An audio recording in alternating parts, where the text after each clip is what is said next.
안녕하세요, 빅머니입니다. 이번 영상은요, 10월 6일, 오늘 뭐사지 아침 뉴스 브리핑 영상입니다. 일단 미증시를 좀 보실 텐데요. 지금 미증시가 장중에 거의 2% 가까운 하락을 좀 보였다가 지금 다우산업은 보합선까지 끌어올렸고 살짝 플러스까지도 돌아서는 그런 움직임이 나왔었거든요. 그리고 나스닥은 아직 마이너스 0.4% 정도인데 보합선 정도까지는 올라오지 않을까, 약보합 정도까지는 올라오지 않을까, 그렇게 좀 보고 있습니다.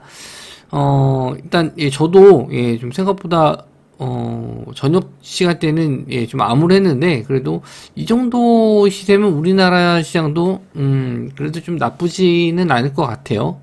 상승 출발은 아니더라도 약보합 정도는 시작할 수 있겠다 생각은 하는데 대부분 이렇게 좀 아래 꼬리 달고 올라오면은 그래도 뭐 강보까지는 시작할 수 있지 않을까, 그렇게 좀 기대는 해보고 시작을 해도 될 것 같아요. 일단 뉴스를 좀 말씀 좀 드리면은 뭐 목요일 정도 되면은 새로운 뉴스는 좀 많이 안 나와요. 그래서 기존에 있었던 뉴스 위주로 좀 말씀 좀 드리도록 할게요. 일단 우크라이나 지역 내기 지역, 러시아 영토로 푸틴이 합병안을 최종 서명했다.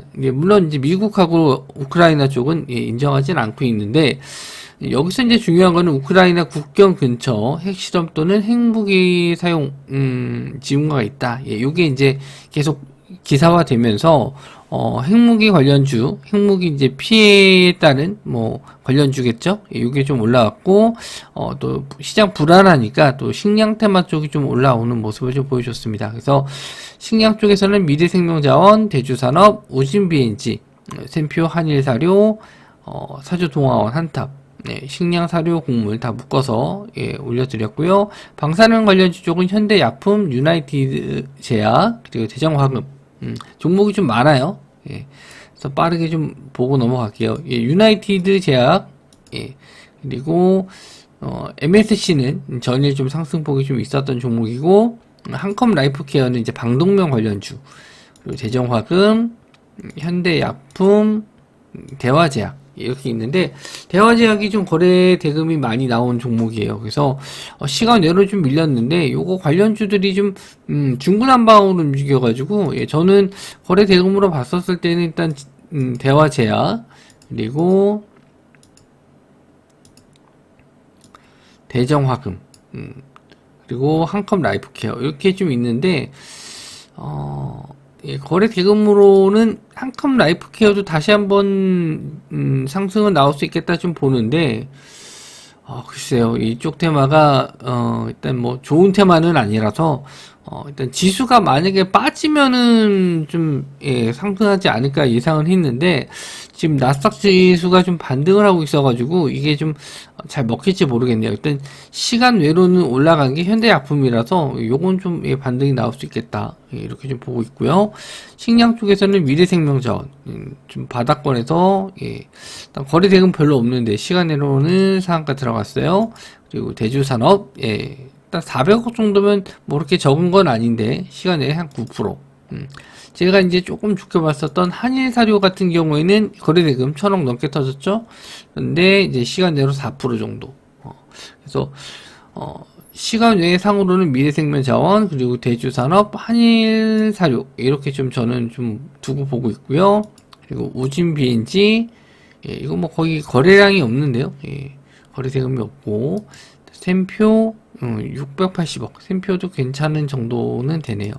그리고 사조동아원, 신성홀릭스, 고려산업, 샘표식품 조금 적긴 해요. 고려산업이 그나마 조금 거래량이 있긴 한데 거래 대금이 나왔긴 했는데 일단 3대장으로 봐야겠죠. 미래생명자원은 거래 대금 적은데 시간의 상한가, 그리고 대주산업은 거래 대금도 좀 나왔고 시간 내로도 움직임이 나왔고, 전일 거래 대금으로 봐서는 한일 사료 이렇게 좀 두고 볼 예정입니다. 자, 그리고 다음 뉴스는요. 오펙 플러스에서 하루에 200만 배럴 감산에 합의했다. 코로나 이후에 최대폭 감산이다. 그래서 바이든이 이거 가지고 좀 뭐라 한 것 같아요. 이 인플레이션을 좀 가속화할 수 있기 때문에 또 금리 인상이 예, 또 추가적으로 나올 수도 있고, 지표가 안 좋게 나왔을 때. 그래서, 예, 뭐, 미국이 뭐, 그래도, 예, 오펙 플러스는 일단 감산에 합의했다. 예, 그래서, 오펙 13개 회원국과 러시아 등 10개 비회원국을 합친, 그러니까 오펙에서는 이제 사우디나 이쪽이 좀 들어가고요. 그리고 오펙 플러스에는 이제 다른 나라들, 중동 쪽 나라를 제외한 다른 나라들이 좀 포함된 거거든요. 그래서 합의를 했다. 200만 배럴까지는 합의했다. 유가 선물은 그렇게 큰 상승은 나오지 않았어요. 예, 기사로 좀 올라왔기 때문에 아침에 갭이 뜬다면은 일단 뭐 추가적인 상승은 좀 어려워 보일 수 있습니다. 어려울 수 있어요. 일단 흥구석유 그리고 S오일, 중앙에너비스, 한국석유 이렇게 있는데 거래 대금은 그나마 좀 중앙에너비스가 좀 있었고 시간 외로는 별 차이가 없습니다. 시간 외로는 별 차이가 없고 일단 갭이 얼마나 뜰지 일단 보셔야 될 것 같고 S오일은 이제 대장주라기보다도 이제 대형주니까 거래 대금이 좀 많이 들어왔는데 요것도 일단 외국인들이 어떻게 좀 매수가 들어올지 전일까지는 기관에서 매수가 좀 들어왔거든요. 근데 21선 자리도 아직 이 저항대 역할을 하지 않을까. 시간 외로도 뭐 별 차이는 없습니다. 그래서 좀 반등이 좀 나온다라고 했었을 때는 이런 종목들은 좀 음봉으로 떨어질 가능성이 좀 있어 보여요. 재료 소멸일 수도 있으니까. 유가가 좀 많이 급등해서 뭐 원유 선물이 90불 이렇게 갔으면 또 모르겠는데 뭐 그 정도 수준은 아니라서 일단 짧게만 좀 보시는 게 좋을 것 같아요. 저는 그나마 좀 거래 대금 그리고 21선 자리에 안착한 중앙에너비스 좀 보고 있습니다. 자 그리고 다음 뉴스는요. 한국에서만 이 영상 화질을 낮춘 트위치 횡포다. 그래서 비난이 쇄도하고 있다. 트위치에서 이제 방송을 하고 있는 뭐 스트리머들이 이제 아프리카 TV나 뭐 유튜브 쪽으로 많이 넘어간다 이런 기사도 있었고요. 실제로 이제 방송에서도 그런 언급을 많이 했거든요. 화질이 너무 안 좋아서 그래서 요거 관련돼서 반사이익은 아프리카 TV를 보실 수 있고 유튜브는 뭐 따로 관련주는 없어요. 그래서 아프리카 TV 좀 보실 수 있고 뭐 트위치가 이제 화질 저하로 비용 부담이 문제가 된다 했는데 아프리카도 마찬가지로 망 사용 이용 대가를 지불하고도 30%의 높은 이익을 기록하고 성장 중이다. 그래서 아프리카 TV 보실 수 있는데 저점에서 일단 물량이 좀 들어온 게 있어요. 바닥에서 좀 올라온 게 있고 전일 하락 마감을 했는데 그래도 갭상승으로 좀 떴기 때문에 하락 마감해도 좀 나쁘지 않다. 그래서 오늘 일단 요 자리를 강하게 이 고점 자리를 뚫어주게 되면은 완전히 추세 전환될 가능성이 높습니다. 기관에서 꾸준히 좀 매수가 좀 들어왔고요. 투신 쪽에서 매수가 좀 많이 들어왔네요. 자, 그리고 미국과 유럽에 퍼진 신종 BF7 우리나라에서도 15건이 확인됐다. 그래서 지금 코로나 확진자 수는 좀 줄어들고 있는데 하루에 이제 2만 명, 뭐 그 정도 나왔다고 한 것 같은데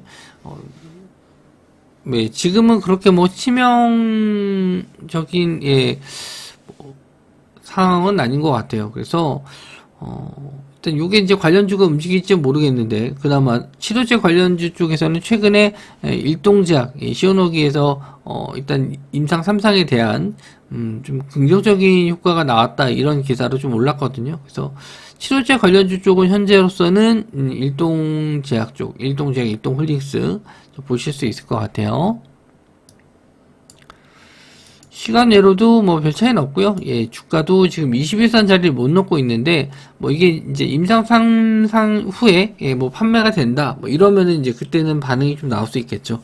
겨울철에는 이제 코로나가 다시 확산될 가능성이 좀 있는데 그때 한번 또 시세가 나올지 한번 좀 지켜보시면 될 것 같고요. 차트적으로는 일단 21선 자리에 안착을 하는 게 좀 중요한데 아직 뭐 그런 모습은 보이지 않았습니다.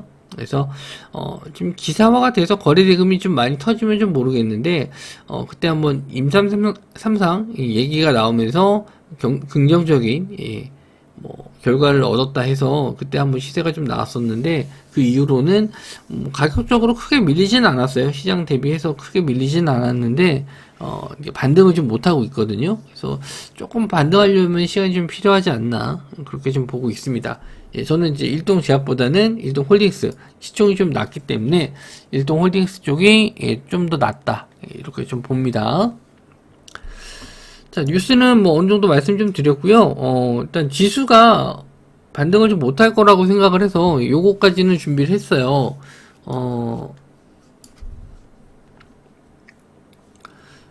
지금 지수 빠지면은 또 방산 테마 쪽이 움직일 수 있는데, 뭐, 빅텍, 스페코, 한일단조, 퍼스텍, 예, 이제, 북한이 뭐 미사일을 좀 계속 쏘고 있는데, 예, 그거에 따른, 불안 심리? 이런 게 방산주로 좀 엮이기 때문에, 특히 이제 빅텍 같은 경우는 거래대금도 많이 들어왔어요. 그래서 빅텍도 지수 빠지면 좀 봐야겠다 했는데 지수가 이렇게 올라버리면은 뭐 안 움직일 수도 있습니다. 이건 참고만 좀 하시고요. 그리고 마찬가지로 금리 인상 수혜 관련주들도 지수가 좀 잘 버티면은 안 갈 수 있어요. 그래서 지수가 밀렸을 때만 이쪽 테마 좀 같이 보셨으면 좋겠어요. 그리고 빅텍이 말씀드린 대로 예, 전일 1200 정도 거래 대금 터지면서 저항 자리까지 한번 뚫어줬거든요. 근데 뭐 지수가 꼭 뭐 상승하지 않고 밀려야지만 가는 건 아닌데 지수가 밀렸을 때 조금 자금이 몰리는 게 있어서 특히 또 북한에서 도발했었을 때는 또 상승 나올 수 있으니까 일단 뭐 북한 관련해서 뭐 북한이 뭐 미사일 쏜다 뭐 이렇게 얘기 나오면은 그냥 빅텍 예, 지금은 거래대금 많이 들어온 빅텍 보시면 될 것 같고요. 스페코, 한일 단조, 퍼스텍 예, 다 비슷한 차트 모양이에요. 근데 빅텍이 그나마 가장 좋다. 예, 좀 많이 올랐지만 더 갈 수 있겠다. 예, 이렇게 좀 봅니다. 그리고 이제 푸른저축은행, 제주은행, SCI 평가정보 차트가 다 우상향으로 올라가고 있어요. 예, 올라가고 있고 시총적인 면에서는 제주은행이 가장 좀 높은 편이긴 한데 이 대장주가 가끔 바뀌어요. 푸른저축은행이 대장을 할 때가 있고 제주은행이 할 때가 있고 평소에 최근에 이제 SCI 평가 정보가 강하게 좀 올라오긴 했습니다.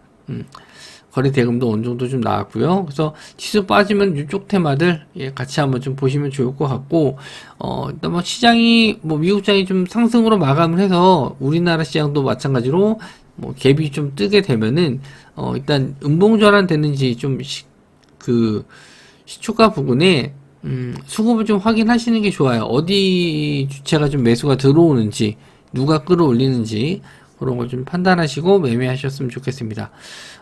뭐 어떤 식량 테마는 갭상승으로 좀 뜨는 종목이 많고 뭐 우크라이나 핵 무기 관련 쪽은 시간대로 그렇게 올라가는 종목은 별로 없네요. 예. 근데 이쪽 테마가 좀 주된 테마가 되지 않을까 생각을 하고 유가는 말씀드린 대로 지금 뭐 선물 가격에 크게 변동이 없어서 아마 요거는 이제 갭이 혹시나 뜨면은 예, 정리하셔야 될 것 같네요. 일단 아프리카 TV도 일단 내용 자체는 좋은데 기관에서 얼마나 매수가 좀 더 들어올지 기관이 조금 길게 흐름을 좀 보고 들어올 수도 있거든요. 그래서 일단 대응은 잘 하셔야 될 것 같습니다. 예. 다음 오늘장도 시장이 예, 좀 좋게 시작을 할 것 같은데 이후에 어제처럼 또 외국인들 예, 또 매도 나오고 기관도 코스피 쪽 매도가 나왔죠. 또 음봉 마감하면 썩 좋게 보진 않는데 일단 뭐 양봉이라도 갭으로 좀 떠서 양봉이라도 좀 마감을 해야 추가적인 상승 예, 기대를 해볼 수 있을 것 같습니다. 일단 예, 목요일 날인데 예, 뭐 오늘도 성투하시고 내일 하루 예, 또 열심히 매매하면은 월요일 하루 정도 더 쉴 수 있거든요. 그래서 이틀 정도 예, 열심히 하고 예, 편안하게 예, 긴 연휴 보내시기 바랍니다. 예, 영상 시청해 주셔서 감사하고요. 저는 다음 영상에서 뵙도록 하겠습니다.